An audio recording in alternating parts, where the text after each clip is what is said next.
पिछले 2-4 दिन में आपने देखा होगा कि काफ़ी प्रोटेस्ट वगैरह कुछ एक सेक्शन ऑफ द सोसाइटी जो कर रही है, मैं आपको कैंडिडेट्स नहीं कहूँगा, तो उसके चलते काफ़ी बच्चों में थोड़ी सी कन्फ्यूजन भी है और बच्चों को थोड़ी मिसकम्युनिकेटेड है कि भाई ये क्या है, बोर्ड क्या करने जा रहा है, क्योंकि हम 16 तारीख से कुछ एग्ज़ाम भी हमारे लाइंड अप हैं।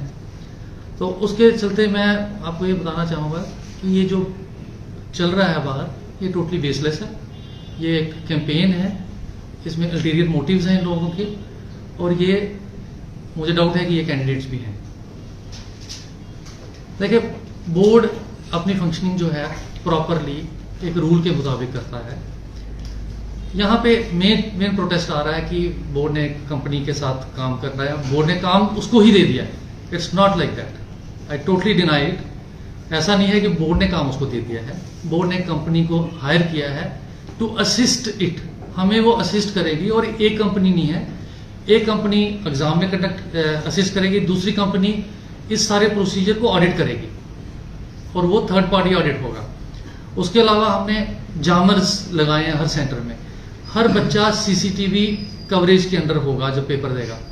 Besides that general administration department observer लगाता है सीनियर ऑफिसर्स को जो पूरा मॉनिटर करते हैं। हमारे पास 2 कंपनीज आई जो फाइनल स्टेज तक जिनका हमने इवैल्यूएशन किया। ये टेक्निकल बिड थी और उसके बाद फाइनेंशियल बिड थी। कम्युलेटिव लेके हमें सिलेक्शन थी। ये कंपनी सारे पैरामीटर्स फिट करती थी।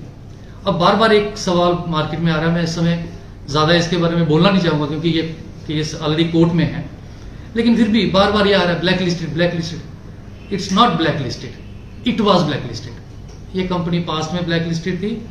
जैसा मैंने आपको कहा, जब हमने टेंडरिंग प्रोसेस स्टार्ट किया, इनिशियली मैंने सभी स्टेक होल्डर से इंटरेक्ट किया। 9 कंपनीज आई थी, उन्होंने प्रेजेंटेशन हमें कश्मीर में दी थी, और उनसे इंटरेक्शन के बाद जब हमने प्री बिड मीटिंग की, उसमें 5 कंपनीज आई। हर कंपनी ने ये कहा कि ये क्लॉज जो है इसको चेंज करने की जरूरत है। क्यों? क्योंकि हमने रखा था कि कभी भी ब्लैक लिस्ट हुआ, क्योंकि ब्लैक लिस्टिंग जो है वो एक पीरियड के लिए होती है। 267 रुपीज पे एक कंपनी काम कर रही है पर कैंडिडेट, दूसरी कंपनी 335 रुपए पे काम करने के लिए तैयार थी। उस कारण ये कंपनी उससे हायर स्कोर कर गई। अगर ये कंपनी, आप देखिए 70 रुपए का गैप आ रहा है फाइनेंशियल, वो भी हमें देखना, और QCBS का मॉडल ही यही है। Technically both companies were equal, rather this was comparatively better. और दूसरी वाली थोड़ी सी इससे पीछे थी, एक जगह 4 नंबर उसके कम थे। पिटिशनर्स जो कुछ कैंडिडेट्स हैं, कुछ पर्संस हैं, ये लोग एग्रीव थे इस इशू के लिए, चले गए कोर्ट में। ऑनरेबल कोर्ट ने एक जजमेंट दी, हमने उसको बिल्कुल ओबे किया, इमीडिएटली पेपर पोस्टपोन किया। लेकिन हमारे पास एक रेमेडी है जो कोर्ट्स भी प्रोवाइड करते हैं, we went to the DB, क्योंकि एक एग्जाम के प्रोसेस के बीच में थे हम।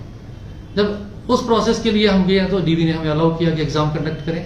DB की जो रिस्ट्रिक्शन थी वो सिर्फ 2 एग्जाम के लिए थी कि आप JEE और सब इंस्पेक्टर के एग्जाम के लिए सिलेक्शन फाइनल कर सकते हैं, लेकिन रिजल्ट नहीं निकाल सकते।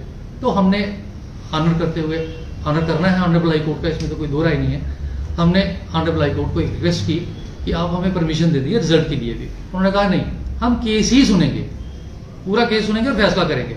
27 और 28 फरवरी को केस हमारा अच्छी तरह से सुना गया, दोनों पार्टीज ने आर्ग्यू किया, और उसके बाद जजमेंट आज की डेट में रिजर्व है।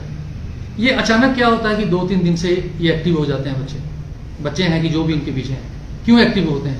क्या ये जजमेंट को इन्फ्लुएंस करना चाहते हैं? कोई और रीजन है?